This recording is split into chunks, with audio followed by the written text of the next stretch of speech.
Oke, teman-teman, kita akan belajar pembuktian di teorema A ya. Kita punya teorema A1. Kuadrat dari bilangan bulat ganjil juga merupakan bilangan bulat ganjil. Oke, buktinya bagaimana? Kita lihat di sini ya. Misalkan n adalah sebuah bilangan bulat ganjil, yaitu n sama dengan n k minus 1 untuk suatu bilangan k.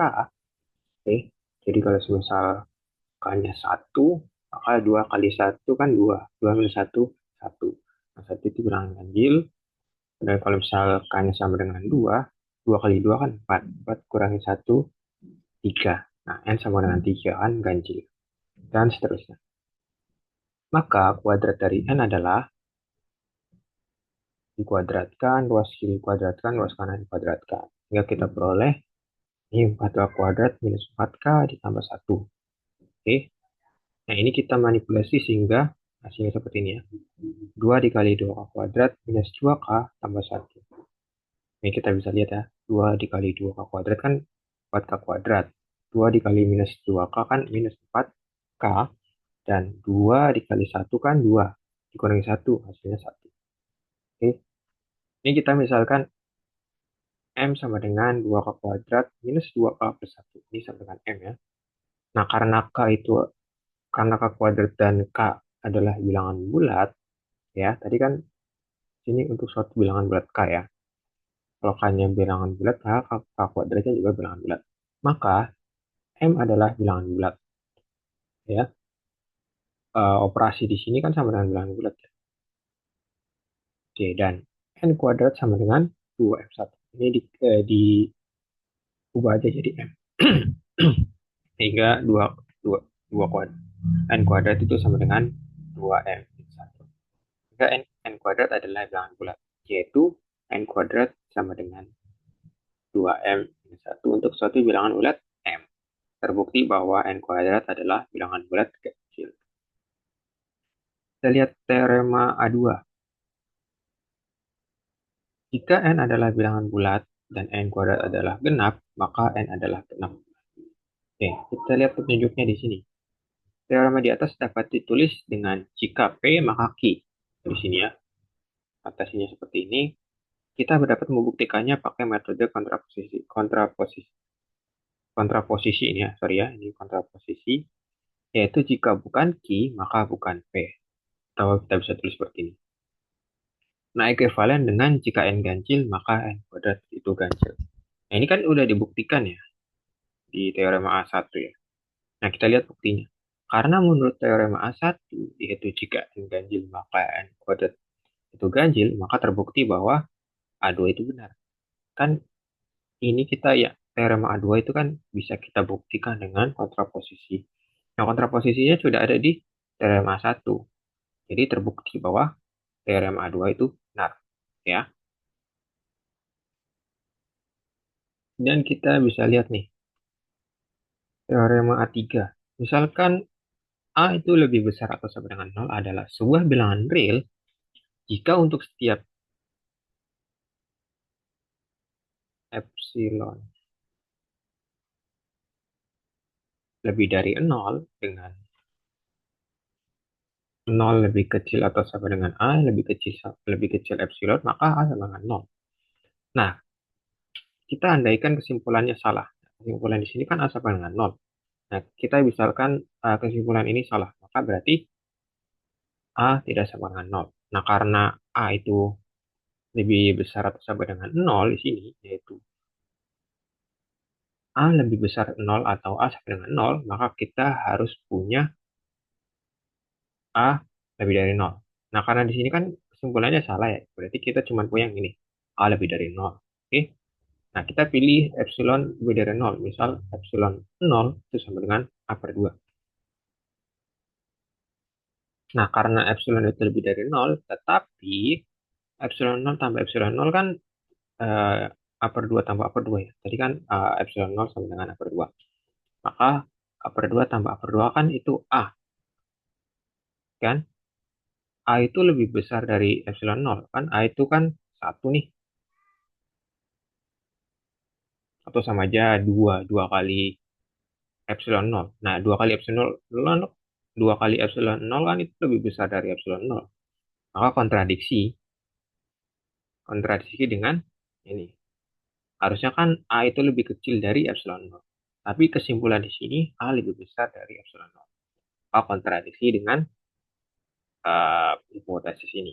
Nah, karena A lebih besar dari epsilon nol, kontradiksi dengan hipotesis ini, maka pengandaian salah.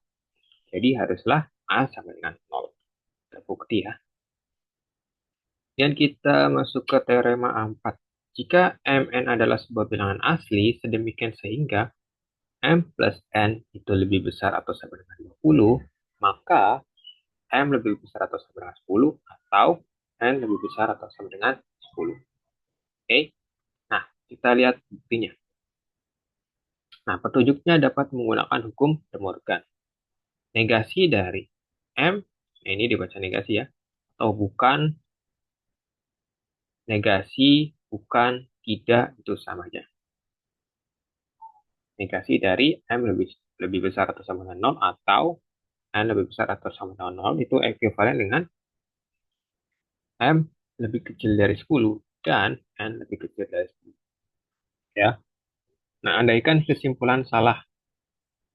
Kesimpulan tadi apa? Nah, kesimpulan di sini kan M lebih besar atau sama dengan 0 atau N lebih besar atau sama dengan 0. Kalau kesimpulan ini salah, sehingga kita pakai yang negasi tadi.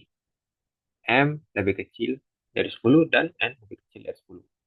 Nah, karena M itu lebih kecil dari 10 dan N lebih kecil dari 10, maka M itu bisa jadi lebih kecil dari 9 atau sama dengan 9. Dan N juga lebih kecil dari 9 atau N sama dengan 9. Sehingga kita jumlahkan M ini. M plus N itu lebih kecil atau sama dengan 9 tambah 9 sama dengan 18. Maka M plus N itu lebih kecil atau sama dengan 18. Kontradiksi ya dengan hipotesis yang tadi di teoremanya. Harusnya kan M plus N kan lebih besar atau sama dengan 20. Tapi di sini M plus N itu kurang dari atau sama dengan 18. Nah, karena M plus N itu kurang dari atau sama dengan 18, kontradiksi dengan hipotesis, maka pengandaian salah. Jadi haruslah M lebih besar atau sama dengan 10 atau N lebih besar atau sama dengan 10. Terbukti ya. Dan kita lanjut ke teorema A5. Misalkan A lebih besar 0 adalah sebuah bilangan real. Jika A lebih besar dari 0, maka 1 per A itu lebih dari 0. Kita lihat ini ya. Andaikan A lebih dari 0 itu benar, tapi 1 per A lebih dari 0 itu salah. Oke, mirip-mirip ya pembuktiannya. Jika 1 per A itu lebih dari 0 salah, maka kebalikannya ya, 1 per A itu lebih kecil atau sama dengan 0.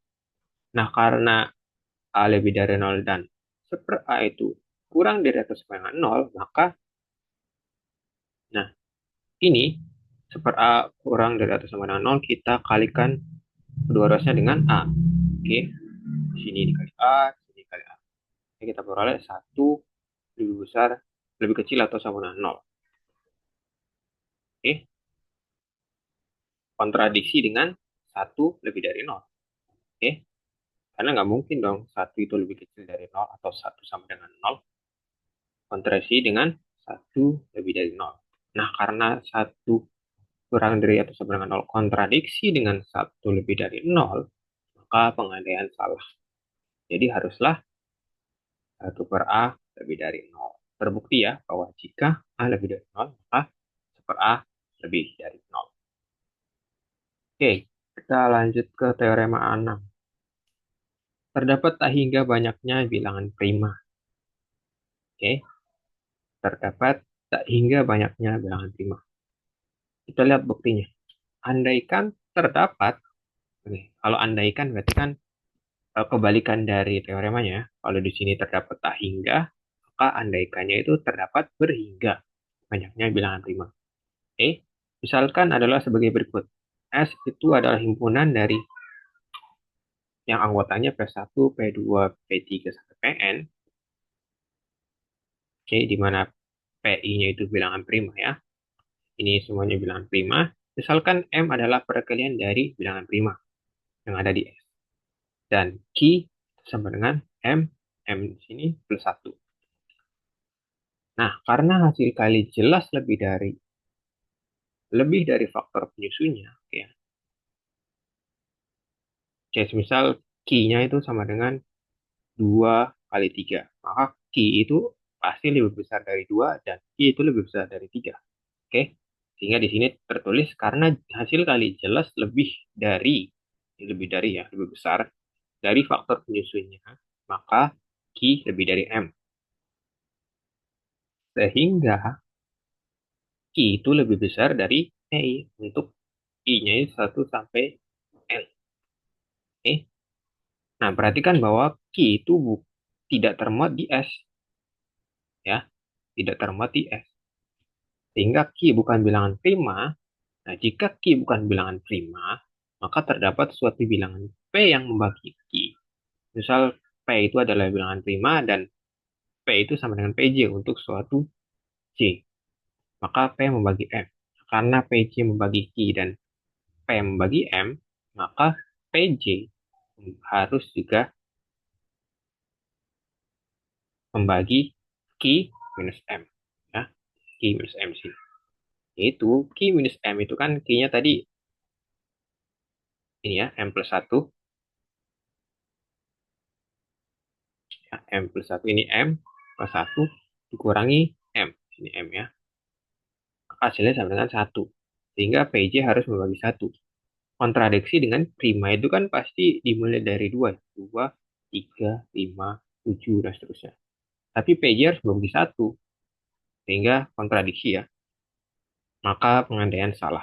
Terbukti bahwa terdapat tak hingga banyaknya bilangan prima.